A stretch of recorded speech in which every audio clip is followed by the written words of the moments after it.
اللہ نے خواب میں دیا کہ بیٹے کو ذبح کر دو. بیٹا وہ جو بڑھاپے کی اولاد ہے. آپ نے حضرت اسماعیل سے ذکر کیا تو حضرت اسماعیل نے کیا کہا؟ آپ وہ کیجئے جس کا امر اللہ نے آپ کو دیا. اللہ. اور بی بی ہاجرہ کیا ہے؟ وہی اطیع الرسول. رسول نے کہا میں نے بیٹا قربان کرنا. حضرت ابراہیم کے ہاتھ کانپ رہے ہیں, حضرت اسماعیل کی آواز میں لرزش نہیں ہے. ہم نے وہ قربانی بھی قبول کر لی اور تمہارا بیٹا بھی واپس کر دیا. مقام احسان ہے. واہ واہ واہ.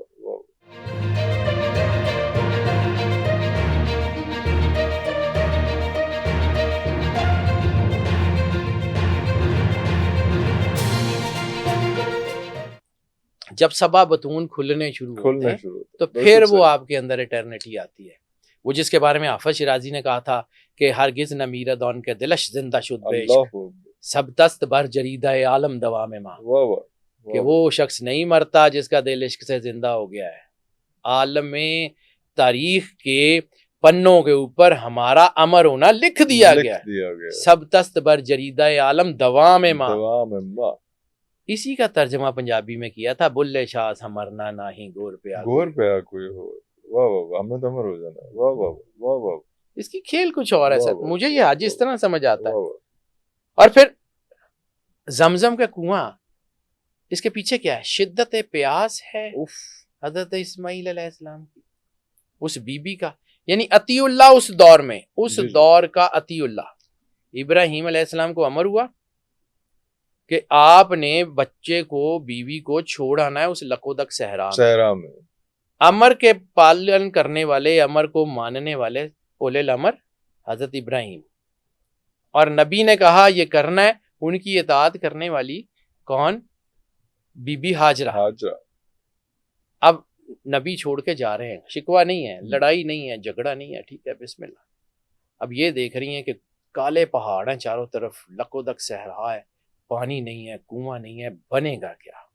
اب اسی پیاس کی شدت میں صفا سے مروہ, مروہ سے صفا دوڑ رہی ہے, اور بچے کو دھوپ میں لٹایا ہوا ہے, سایہ نہیں ہے.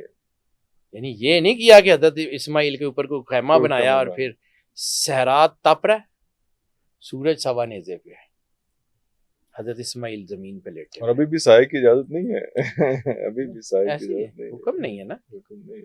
ایڑیاں رگڑ رہے ہیں, ایڑیوں سے چشمہ نکلتا ہے. اللہ العطش کی گرمی آپ کو سمجھ آتی ہے؟ وہ جو علامہ صاحب نے کہا تھا غریب و سادہ و رنگین ہے داستان حرم, نہایت اس کی حسین ابتدا ہے اسماعیل.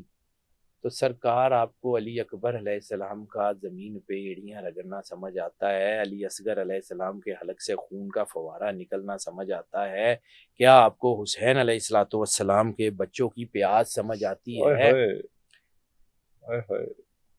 زمزم وہاں کا کچھ اور تھا, کربلا اور کعبہ دونوں کی انرجی ملی ہوئی ضرور ہے, لیکن ان کی ڈائمنشن بہت علیحدہ علیحدہ ہے. پھر کبھی زندگی رہی تو اس کے اوپر بات کروں گا. یہ ڈائمنشن, یہ العطش اتنی بڑی, مولانا روم نے ایسے ہی کہا تھا کہ آب کم جو تشنگی آور بے دست تاب جو شد آب از بالا اوپست, کہ پانی ڈھونڈنے میں وقت ضائع مت کر. میں اس کا مفہوم بتا رہا ہوں, ترجمہ نہیں. کہ پانی ڈھونڈنے میں وقت ضائع مت کر, اپنی پیاس کو اتنا مقدس کر لے کہ زمین آسمان سے تیرے لیے پانی نکل. اپنے آپ کو سرور انبیاء اور ان کے نور سے اتنا مزین کر لیں کہ آپ کے اندر سے زمزم نکل آئے. یہ العطش کا راز, یہ کربلا کا راز, یہ ایسے ہی ہے سر. اور جتنے بھی آپ گناہ گار ہیں, جتنے بھی آپ سیاکار ہیں, جب وہ تجلی پڑتی ہے ختم ہو جاتا ہے. اللہ علی کل شیء قدیر ہے, کائنات کے سب سے بڑے گناہ گار کو میں نے بخش دیا. کون سی طاقت ہے جو آ کے کہے گی کہ یہ اللہ اصول اور قاعدے اور کلیے کے مطابق اس کی سزا بند ہے؟ اللہ آپ کو سمجھ آتا ہے کہ اللہ کیا ہے؟ یعنی رمی جمرات کی طرف آ جائیں تو میں نے ایک سیکوینس کا ذکر کیا. سیکوینس اولے الامر, اطیع اللہ, اطیع رسول و اطیع اللہ. تین لوگ ہیں اس رمی جمرات میں, تین کریکٹر ہیں پورے خانے کعبے کی حج کی انرجی میں. یعنی پہلے ہم نے خانے کعبے کے اندر کی بات کر لی, اب ہم ذرا خانے کعبے سے باہر نکل کے مزدلفہ, منا, باقی چیزوں کے مطلب ہے وہ عرفات میں محشر کا میدان لگنا ہے, وہاں پہ کیا ہے, کیوں ہے, یہ جبل نور جہاں پہ حضرت آدم اور حضرت حوا کا ملن ہوا تھا، یہ کیا ہے، مزدلفہ کیا ہے، منا کیا ہے، مقام فیل بھی اسی طرف اس کے قریب ہے، تو یہاں پہ کیا ہے، یہ ہر ایک کی اپنی ڈائمینشن ہے. لیکن میں اس وقت اس کو نہ شیٹرڈ کرنا نہیں چاہ رہا. میں جس پوائنٹ پہ حج کی جس انرجی کو لانا چاہ رہا ہوں جو مجھے سمجھ ہم رمی کی طرف آ رہے ہیں. ٹھیک ہے، رمی جمرات کیا ہے، 3 شیطان ہے، ایک بڑا ہے، ایک درمیانہ ہے، ایک چھوٹا ہے. 3 ہی رہیں گے ہمیشہ، بڑا، درمیانہ اور چھوٹا، یہ تینوں ہی شیطان. ٹھیک ہے، اب یہ جو شیطان ہیں ان کے مقام کیا ہے. اب رمی جمرات بھی اگر سرور انبیاء کی ریالٹی کو نہیں نہ سمجھیں گے تو رمی جمرات بھی سمجھ نہیں آئے گی. رمی جمرات کو سمجھنے کے لیے آپ کو درود ابراہیمی کے راز کو جاننا پڑے گا. سرور انبیاء نے اکثر کہا، یعنی سرور انبیاء صلی اللہ علیہ وسلم سے بھی پہلے چلے گئے، حضرت ہاشم نے قحط میں مکے والوں کو کھانا کھلایا جی، اور وہ کہا جاتا ہے کہ وہ سرید کھلائی. ہم تو اس کا ترجمہ کرتے ہیں شوربے میں روٹی. شوربے میں روٹی پھگو کے. ہاں سر وہ شوربے میں روٹی نہیں، اس وقت کا بڑا ڈگنیفائڈ کھانا ہوا اور بڑا لیئربل، بڑا اس میں بڑا قیمتی کھانا قیمتی ہوتا. کھانا. ٹھیک ہے، اس میں بہت سارے گوشت کی یخنی میں روٹی، یعنی بڑا ایک بڑی مطلب ضیافت تھی، انرجائزنگ قسم کا. بڑی اور ضیافت ایک دن تھی. نہیں کھلائی، ہاں کئی مہینے، اور کچھ جگہ پہ آتا ہے 2.5 سال لگاتار پورے مکے کو. اتنا پیسہ تھا تو کھلایا نا.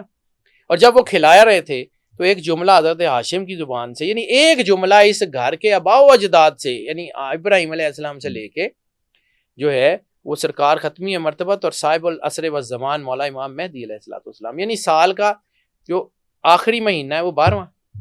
تو 12ویں کی حقیقت اس میں ہوئے گی نا. اور پہلا مہینہ محرم، وہاں سے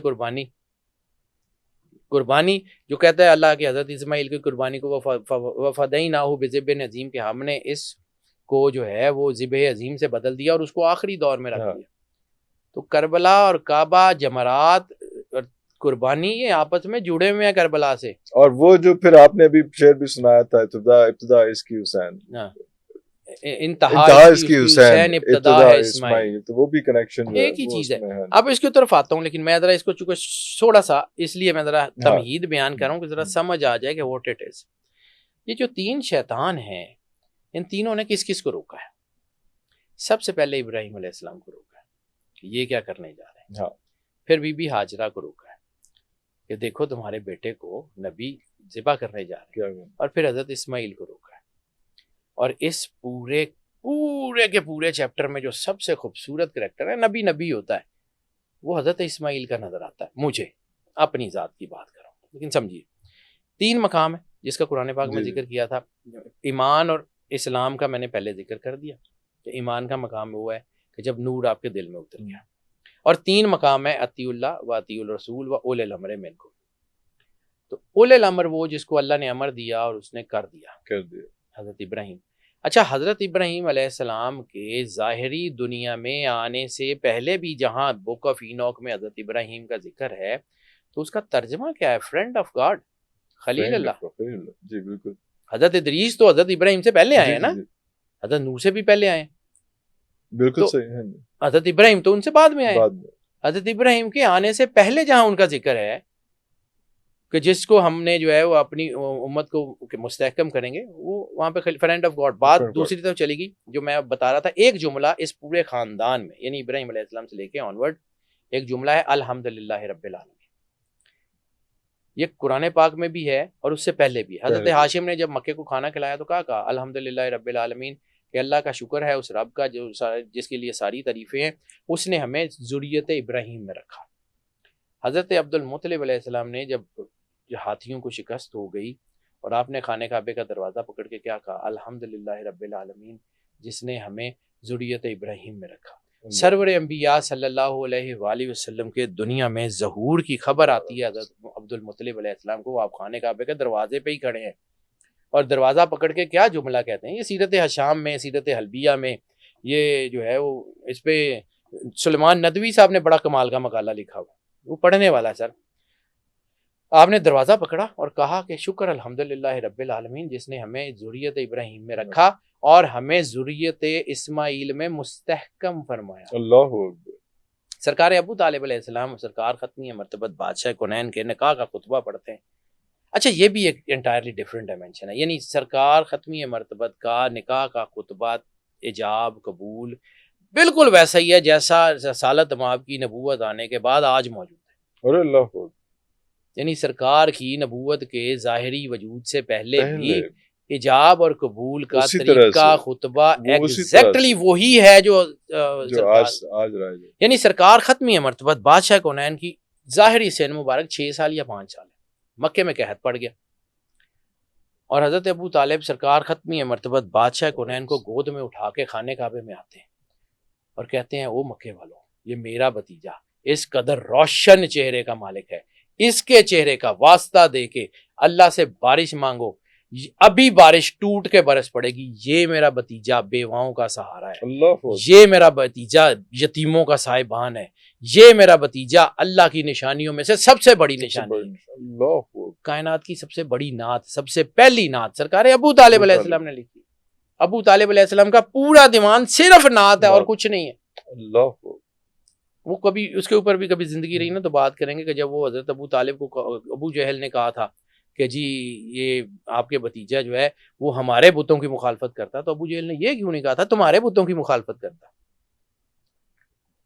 پھر کبھی رہی اس کے اوپر بات کریں گے، وہ لمبی ہو جائے گی بات.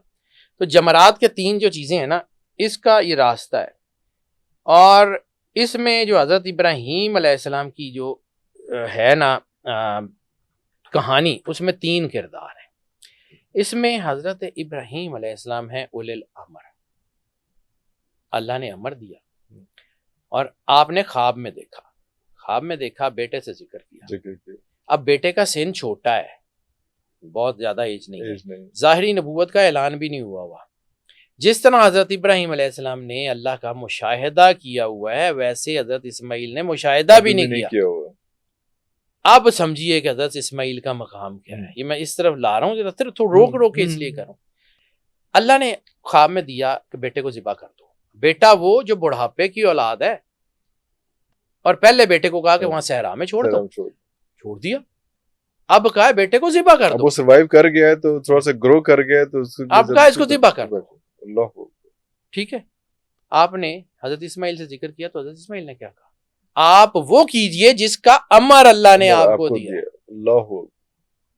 اب وہ کہہ رہے ہیں میں نے خواب میں دیکھا ہے، اور تصدیق کیا کہہ رہے ہیں حضرت اسماعیل کہ وہ کیجئے جو اس کا امر اللہ نے آپ کو دیا ہے، آپ مجھے صبر کرنے والا پائیں گے.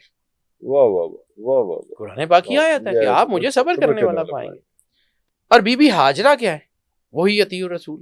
رسول نے کہا میں نے بیٹا قربان کرنا. یعنی وہ جو سمعنا و آطعنا کہ ہم نے سن لیا اور ہم نے مان لیا. شیطان آیا نا، آخر اس نے کہا کہ بی بی آپ کے بچے کو نبی ذبح کرنے جا رہے ہیں. کیا کہا؟ سمعنا و آطعنا، ہم نے سن لیا اور ہدایت کر لی. واہ واہ واہ واہ. اس نے وہاں نہیں ہے کچھ. یعنی یہ وہ آپ سکون کی منزل دیکھ رہے ہیں، تو یہی منزل ہے نا جو آل محمد میں ہے. کربلا کا میدان اور رمی جمرات کے مقامات وہ ایک ہی کہانی کے رخ ہیں. وہ فرسٹ چیپٹر ہے، وہ لاسٹ چیپٹر ہے. یہ حدیث کربلا دو باب است، کربلا و شام یکی حسین رقم کر دو دیگری زینب. علامہ سر یہ کمال کی چیز ہے. یہ جو ہے نا، یہ اب جب یہ ہوتا ہے کہ شیطان روکتا ہے تو ان تینوں میں 3 مقام ہیں. مقام جو ہے وہ آپ کا مقام ابراہیم مقام اسلام ہے، حضرت بی بی ہاجرہ مقام ایمان ہے، اور جو ہے نا حضرت اسماعیل کا مقام احسان ہے. یہ 3 مقامات جہاں پہ روکا ہے. اس کا ترجمہ بتاتا ہوں، اور پھر احسان کا بدلہ احسان ہوا کیا ہے اس کا ترجمہ بتاتا ہوں آپ کو. حضرت اسماعیل علیہ السلام کو شیطان کہہ رہا تھا کہ یہ کام نہ کریں، اور حضرت ابراہیم نے کہا یہ تو ہو کے رہے گا. اسی طرح ہمارے جسم کے اندر یہ تنویر موجود ہے کہ جسم کہتا ہے کہ عبادت نہیں کرنی، اور روح کہہ رہی ہوتی ہے یہ تو کرنا پڑے گا.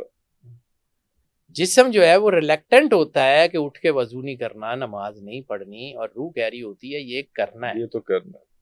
ابراہیم علیہ السلام کا وہ اسلام کا مقام آپ کے اندر بھی موجود ہے، جہاں پہ اطاعت کا حکم ہے. اللہ نے کہا کرنا ہے تو آپ نے کرنا ہے، پھر کرنا ہے. ٹھیک ہے. اللہ کے سامنے سجدہ ریز ہونا ہے.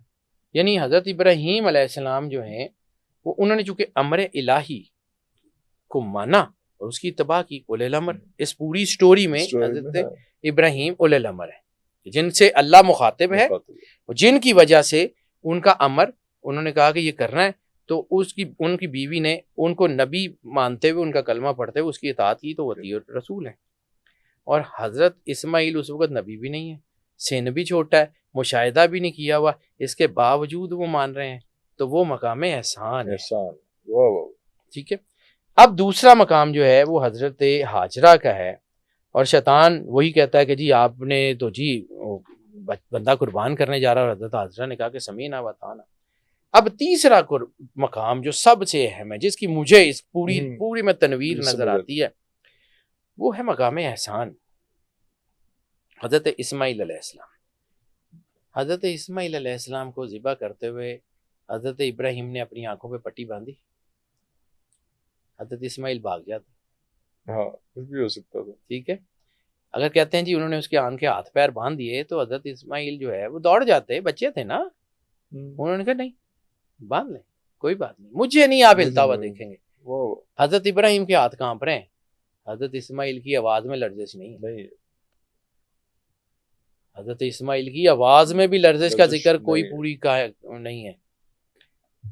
چھری چل گئی، مینڈھا آ گیا، ٹھیک ہے، اور حضرت اسماعیل کو اللہ نے بچا لیا کہ ہم نے وہ قربانی بھی قبول کر لی اور تمہارا بیٹا بھی واپس کر دیا۔ مقام احسان ہے، قربانی بھی قبول کر لی، قربانی بھی قبول کر لی اور تمہارا بیٹا بھی تمہیں واپس کر لیا۔ ہاں اس کی قربانی ہم نے آخری دور میں رکھ لی ہے، وہ ضرور لیں گے۔ وَفَدَيْنَاهُ بِذِبْحٍ عَظِيمٍ، کہ ہم نے یہ والی قربانی آپ کی قبول کر لی، لیکن آپ کی اولاد میں سے ہم یہ قربانی لے لیں گے۔ یعنی وہ قربانی جو حضرت ابراہیم علیہ السلام نہیں دے سکے، سرور انبیاء صلی اللہ علیہ وآلہ وسلم نے پیش کی ہے۔